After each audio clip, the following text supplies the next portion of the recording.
Poisson, bien le bonjour à vous et bienvenue sur ma chaîne pour votre lecture de Fenêtre sur soi pour la période allant de mi-janvier à mi-février 2022. J'espère que vous allez tous très bien, que vous avez passé de belles fêtes.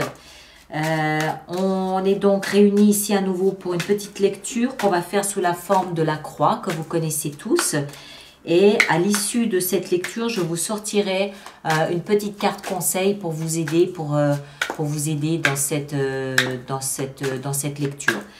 Je vous conseille d'aller voir votre signe ascendant et votre signe lunaire pour donner un peu plus de relief, pour donner plus de dimension à cette lecture. D'accord? Alors, on commence. Que vous soyez signe solaire, signe ascendant ou signe lunaire en poisson, le cœur de votre lecture et le cœur de votre attention, le centre de votre attention est à Chevalier de bâton.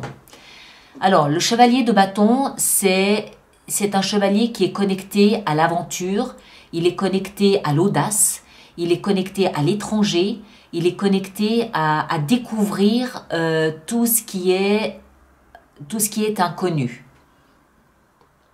C'est une énergie qui ne tient pas en place.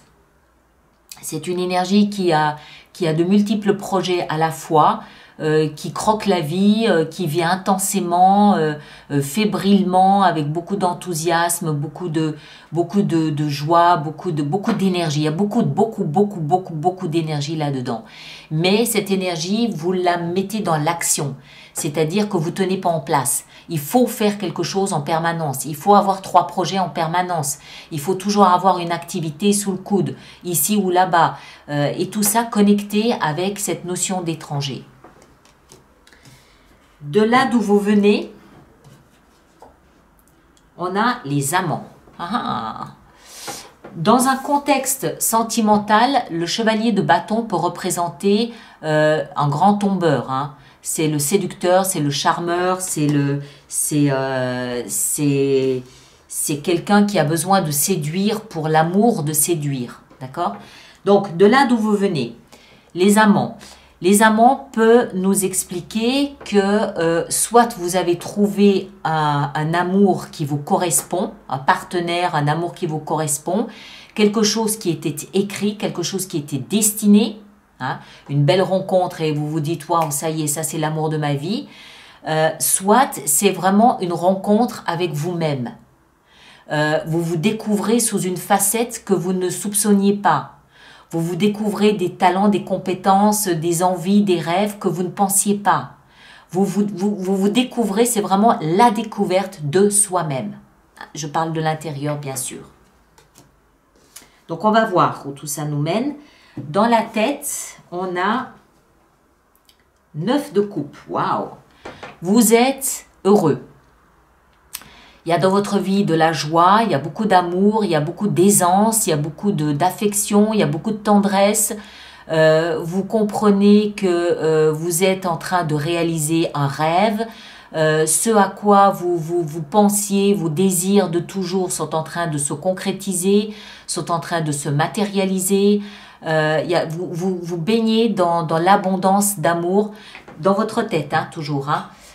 Vous avez envie de partager, vous êtes conscient que vous êtes en train de vivre quelque chose dont vous aviez rêvé depuis longtemps. Donc oui, ça peut être parfaitement l'amour, tout à fait.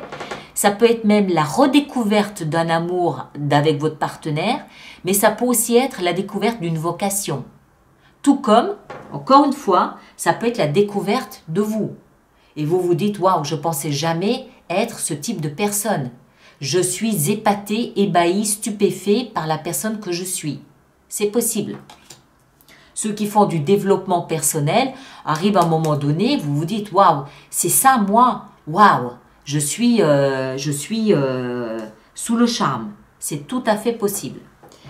Le socle ici, ce sur quoi vous vous appuyez là pour traverser cette période, c'est, waouh, dites donc, le roi de coupe.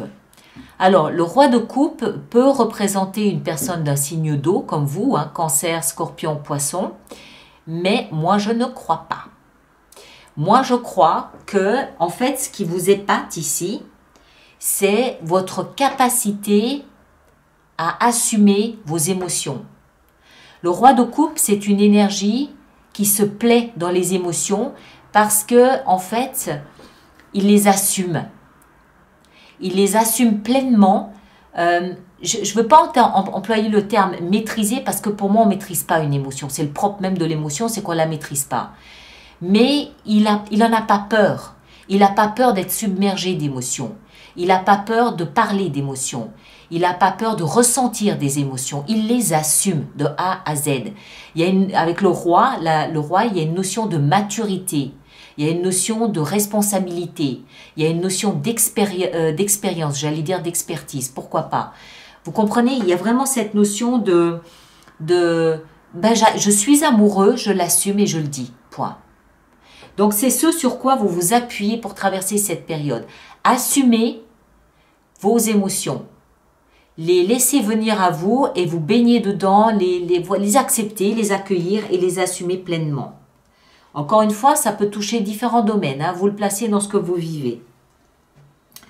Ici, dans ce vers quoi vous allez... Waouh! 6 de denier. Superbe. 6 de denier nous explique que vous allez, avec cette maturité émotionnelle, avec cette sensation de vivre vos rêves, vous vous dirigez vers un équilibre. Vous vous dirigez vers une situation de donnant-donnant, d'échange. Je donne de l'amour, je reçois de l'amour. Je donne de l'attention, je reçois de l'attention. Je donne et je reçois. D'accord? L'amour se nourrit de lui-même puisqu'il est partagé. Je donne et je reçois tout à la fois. Waouh!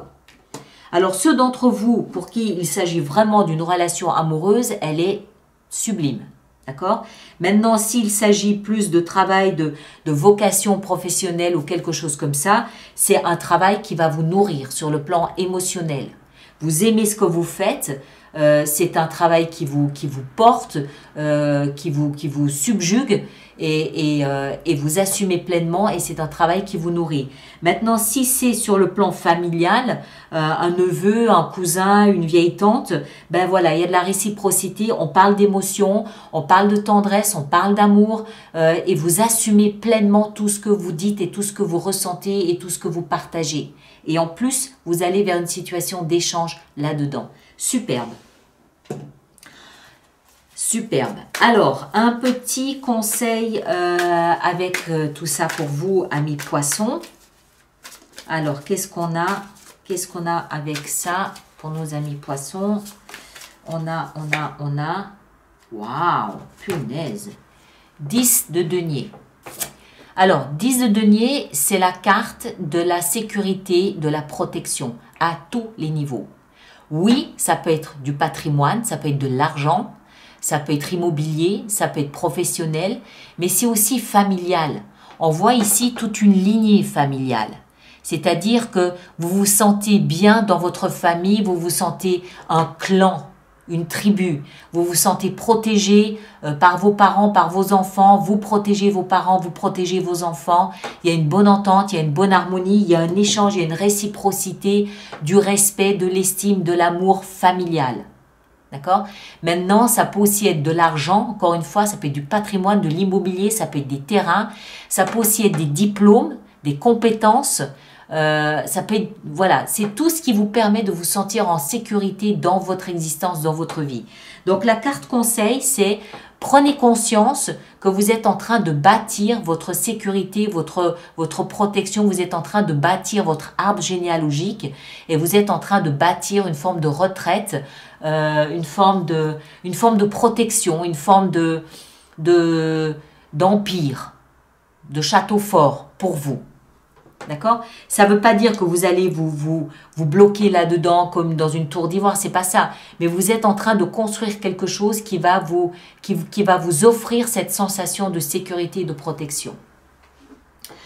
Voilà mes chers, merci. Alors encore une fois, allez voir votre signe ascendant et lunaire, hein, ça va compléter cette lecture. Merci de partager, merci de liker, merci de laisser vos commentaires et de vous abonner si ce n'est pas déjà fait. Et puis on se retrouve nous le 10 Qu'est-ce que je raconte? Pourquoi le 10? Mes yeux étaient rivés sur le 10 ici. On se retrouve le 25 janvier pour les lectures du mois de février. Ceci dit, c'était peut-être pas anodin le chiffre 10. Hein. Notez-le, peut-être que le 10 janvier ou je sais pas, ou il y a peut-être quelque chose à voir avec le chiffre 10 ici, vous le direz. Allez, merci à vous tous et à très bientôt. Merci beaucoup.